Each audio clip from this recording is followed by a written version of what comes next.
Friends, we are going to revise fetal skull and maternal pelvis today. The diameters which are required in normal labor, in different other positions, malpresentations are quite commonly asked. So let's stress on them. Fetal skull is made up of vault and the base of skull. Vault has compressible bones, basically these flat tabular bones, and base of skull is rigid and it is made up of incompressible bone. So when baby's head goes through the process of labor, in the process of adaptation, mainly the upper portion, the vault is compressed and the diameters reduces to certain extent, but the base, the basal portion, it is rigid and incompressible, so it doesn't undergo any change. There are important areas again on which MCQs can be asked. What is vertex? What is brow? Face? So let's revise them. Vertex is a quadrangular area. It is bounded anteriorly by bregma and coronal sutures and behind by the lambdoid sutures and laterally by the two lines which passes through parietal eminences. These are two imaginary lines. Brow, it's bounded on one side by the anterior fontanelles and coronal sutures and on the other side by root of nose and supraorbital ridges on either side. Face, area bounded by root of nose and supraorbital ridges and on the one side and junction of floor of mouth with neck on the other. So this is face, above which is brow and then vertex. Sinciput and occiput. Occiput behind, sinciput in front. Sutures which are important on the skull are sagittal or the longitudinal, the name or other name of that, coronal sutures, frontal suture and lambdoid sutures. These sutures, they are basically the gaps in between these flat bones and they allow gliding movement during the process of molding. Whenever we do PV examination in labor, these palpation of these fontanelles or these suture line, they tell us more idea, or they tell us that whether the engagement of the head has taken place, what is the degree of internal rotation and what is the degree of molding which has taken place. So it confirms the position and gives us added information about all these parameters. Anterior fontanelle is also called as bregma. Again, MCQ can be asked on this. Posterior fontanelle is called as lambda. Sagittal sutures, they denote the degree of flexion. So if the head is well flexed, then we should be able to feel the posterior fontanelle, not the anterior one. In deflex head, we will be able to feel the anterior fontanelle very easily. Fontanelles, they facilitate molding and helps in later, once the baby is born, it helps to accommodate the brain growth which is going to take place over next 18 months, that the head, the skull will get stretched out, it will accommodate the growing brain inside. If the head would have been formed with fixed bones, then where would that brain would grow in that fixed bone? So that is why they accommodate the growth of brain in the first year of life. Certain important diameters of skull, let's see one by one. In vertex presentation, when there is good flexion, the favorite diameter, that is suboccipitobregmatic, it is 9.5 centimeter. So the smallest one, we all are very happy when the head is completely flexed. In vertex, if there is incomplete flexion, then the diameter would be suboccipitofrontal, 10 centimeters. In vertex, if there is deflection, then occipitofrontal would be there, which measures 11.5 centimeters. On this chart, anytime MCQ can be asked that which would be the diameter in role in brow presentation. In brow, there is partial extension and that is why mentovertical is the diameter which comes in role, and that is 14 centimeter. In face, there is incomplete extension and submentovertical or submentobregmatic, that is 9.5 incomplete extension. So these both are face presentation, but these two diameters can be present in case of face. So this chart concisely tells you all the important diameters which are required to remember. In AP diameter, These are the questions asked. Antero-posterior diameter, longest diameter of fetal skull is? And the answer, any guesses? Yes, it is mento-vertical, that is 14 centimeters. And what would be the presentation? It is brow, and there is no mechanism of labor in brow. So vaginal delivery is not possible because pelvis has 11, 12, 13, maximum 13. So 14 cannot pass through this. So mento-vertical is seen in brow presentation and treatment would be C-section. Now, transverse diameter of the skull. We have seen antero-posterior. Coming to the transverse diameter. These are again very important. 4 transverse diameter of fetal skull has, and questions are asked on this. You have to remember them. Bitemporal, bimastoid, biparietal, and super and subparietal. Bimastoid is the smallest one, that is why we have to remember 7.5 centimeters. And bimastoid is the one which cannot get compressed. It is present at the base of the skull. So 7.5 is required. The pelvic diameters, if they are less than 7.5, then they cannot accommodate that particular head. Biparietal diameter is commonly enrolled during the labor, and which is 9.5 centimeter. Now this is a rule here that transverse diameter are smaller than all antero-posterior diameters, except biparietal is equal to suboccipitobrachmatic. So whenever you are asked a MCQ, and MCQ goes like this, that which is the smallest diameter of the fetal skull, and the options are given, then at least you can use this clue that whichever is the transverse diameter, that would be the smallest. So you can take this as a clue even though you don't remember exact parameters or exact length of all the diameters. Select the transverse diameter, that would be the least or smallest one. Molding. Molding by definition is alteration in the shape of the head when it is passing through the birth canal, where the resistance has been offered. Alteration is almost around 4 mm commonly. And usually it compresses, the head gets compressed in engaging diameter and elongation takes place at right angle to it. And this molding usually gets its disappear after the fetal birth. Grades. Usually this molding takes place during the parietal bones tend to overlap all other bones. So parietal ascends on the other bones.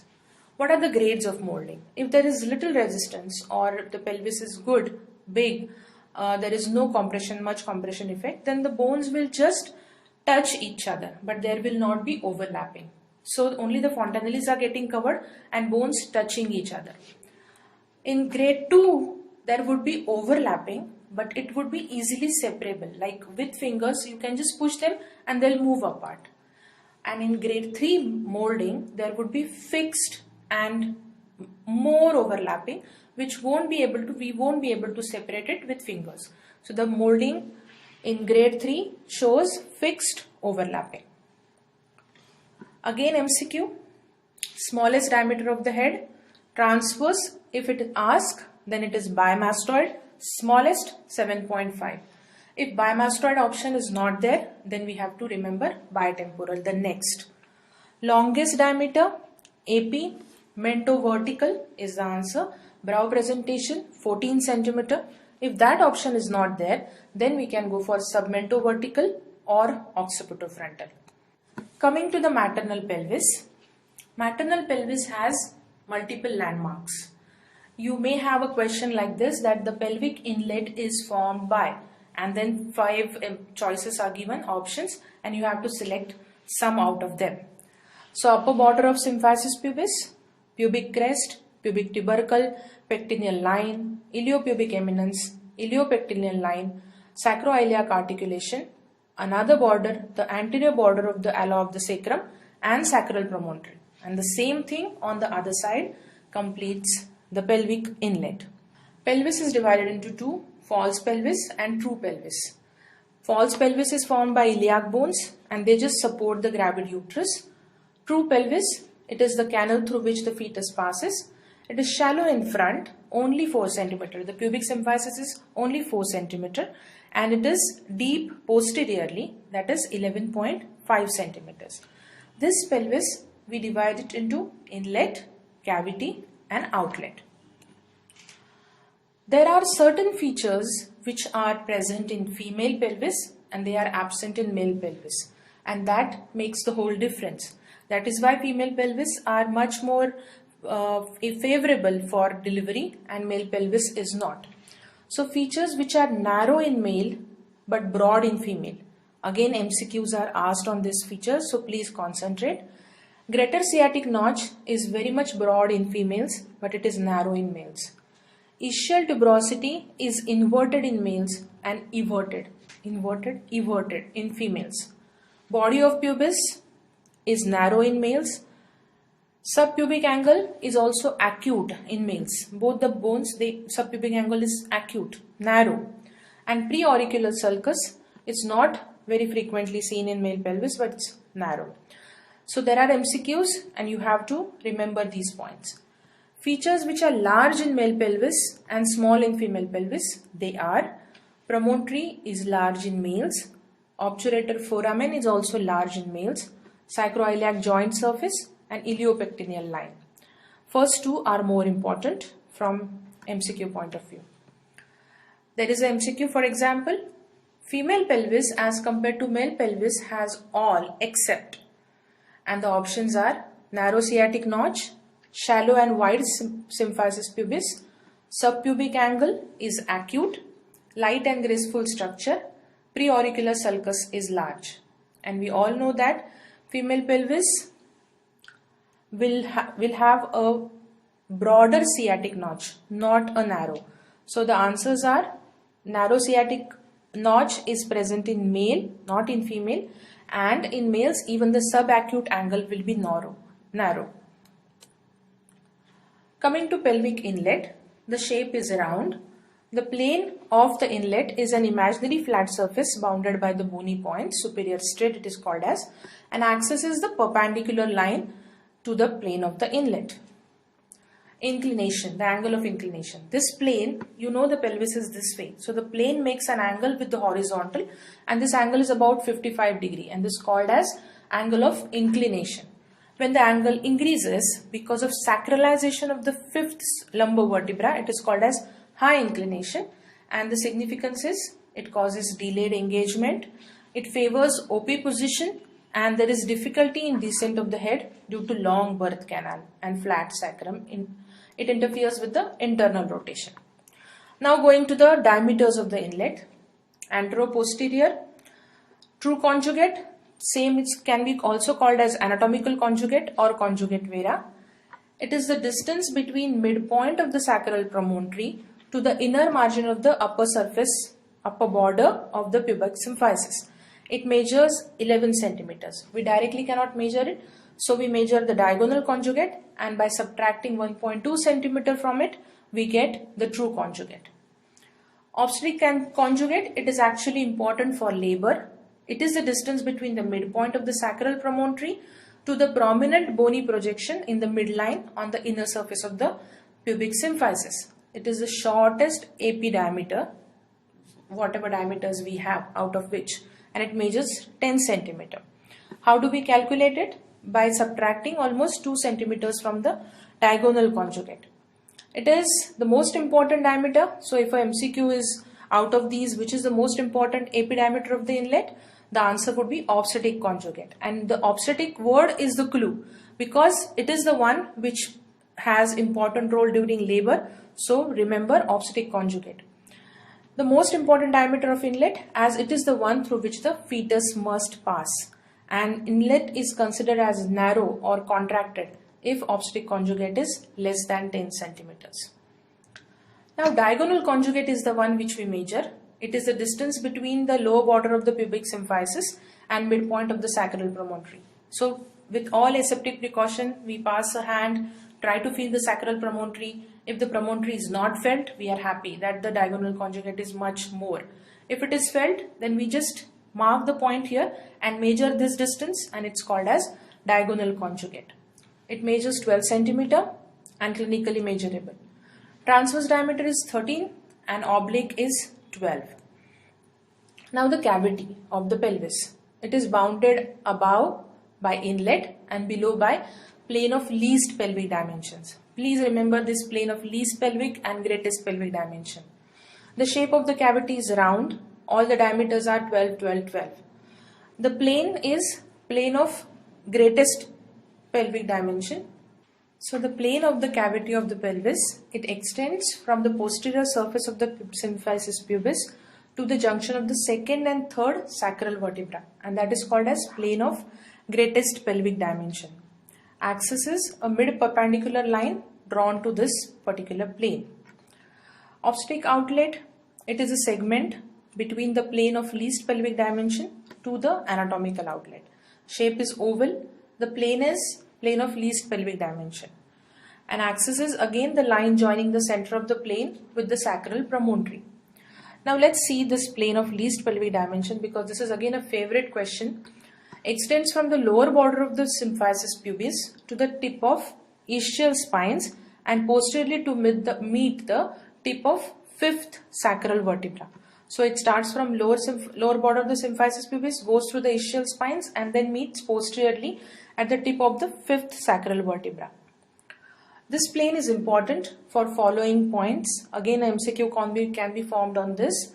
Internal rotation occurs at this particular level. Ischial spines, levator ani, so internal rotation. It marks the beginning of forward curve of the pelvic axis.